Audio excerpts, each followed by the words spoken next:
نے فرمایا حضرت نے جو جتنی زیادہ قربانی میں بڑھے گا اس کے حساب میں اسلام پھیلے گا، وہ اسلام کی حیات کا سبب بنے گا۔ چاہتے ہیں اسلام زندہ ہو؟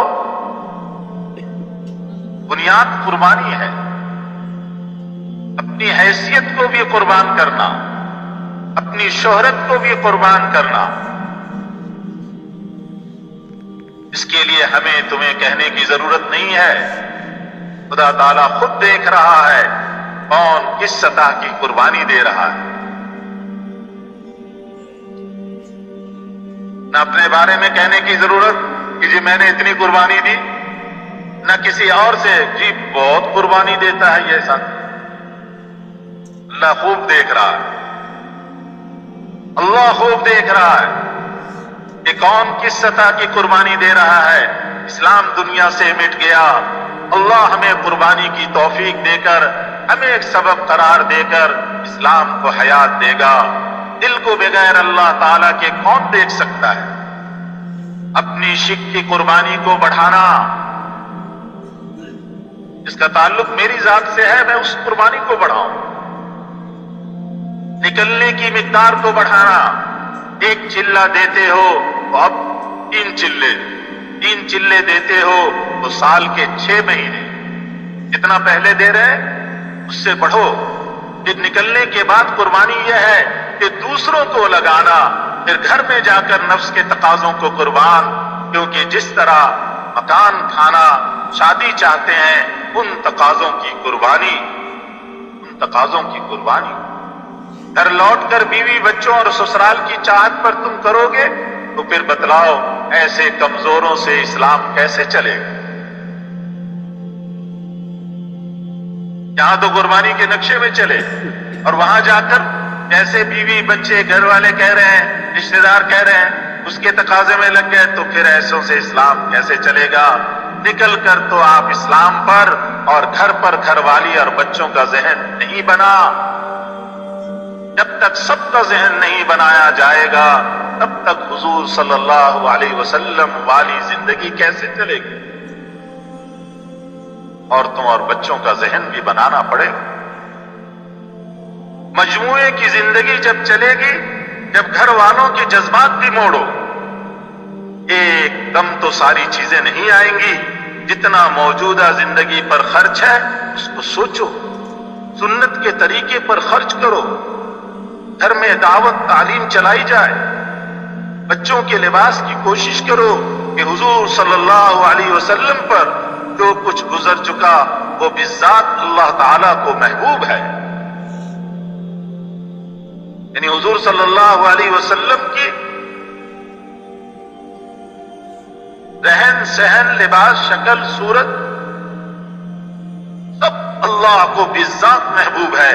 بعض نے لکھا ہے، بڑے مشائخ نے لکھا ہے، اصلاح کے جو طریقے حضور صلی اللہ علیہ وسلم کے زمانے میں نہیں تھے، بعد میں جو طریقے چلے بطور تحفظ کے وہ بالکل صحیح ہیں، لیکن وہ نور نہیں، وہ طریقے غلط نہیں ہیں اصلاح کے جو بعد میں چلے، لیکن حضور کے زمانے میں نہیں تھے، وہ صحیح ہیں طریقے، اس سے اصلاح بھی ہوتی ہے، غلط طریقے نہیں ہیں، لیکن وہ نور نہیں ہے جو حضور صلی اللہ علیہ وسلم کے پاخانہ پھرنے کی سنت میں۔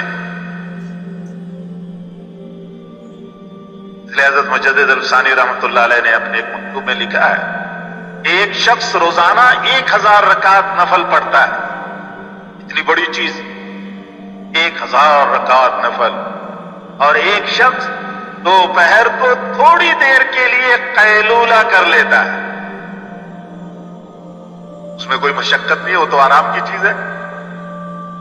فرمایا یہ دوپہر کو قیلولہ کرنے والا روزانہ کے 1000 رکعت نفل پڑھنے والے سے افضل ہے، اس لیے کہ یہ حضور سے ثابت ہے، وہ ثابت نہیں۔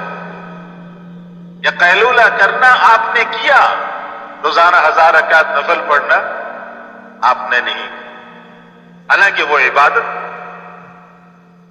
لیکن حضور صلی اللہ علیہ وسلم کے بدن سے بالذات نکلنے والی ہر چیز اللہ کو محبوب، بالذات محبوب ہے، یہ قیلولہ محبوب ہے۔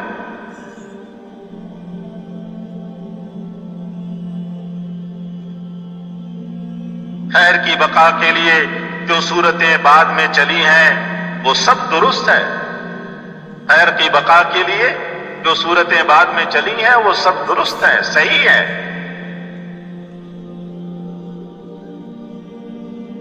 بار بار اس لیے فرما رہے ہیں کہ کہیں اس سے دوسرا مطلب نہ لے لیں کہ تبلیغ والے ان سب چیزوں کی نفی کرتے. وہ سارے طریقے درست اور صحیح ہیں. حضور صلی اللہ علیہ وسلم کے لباس کی سنت میں اتنا نور ہوگا جو بڑے بڑے اصلاحی اعمال میں نہ ہوگا.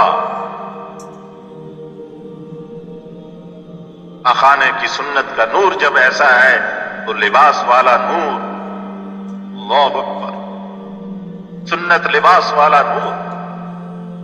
اور حضور والی صورت، اس کا نور. آپ جیسی شکل بنانا، اس کا نور کیسا ہوگا؟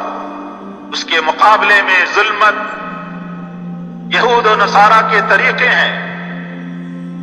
اس کے مقابلے میں ظلمت ہے. جو یہود و نصارہ کے طریقے ہیں، ان کے لباس ہیں، ان کی شکل و صورت ہے، یہ سب ظلمت ہے. اور ایک طرف حضور والا لباس، حضور والی شکل صورت، وہ نور ہے. 6 نمبر دین پر پڑھنے کے لیے 6 بنیادیں ہیں. 6 نمبر دین پر پڑھنے کے لیے 6 بنیادیں ہیں. باقی سارا دین ہے، اس پر پڑھنا ہے. 6 نمبر سارا دین نہیں. دین پر پڑھنے کے لیے یہ 6 بنیادیں ہیں. اس بنیاد پر آئیں گے تو پھر پورے دین پر چلتے چلے جائیں گے. گھروں میں ہم ضعیف ہیں، باہر نکل کر قوت حاصل کریں اور باہر والوں کو بدلنے کی کوشش کریں. لیکن اس میں تب قوت آئے گی جب گھر والوں کی زندگی بدلنے کا ارادہ کریں.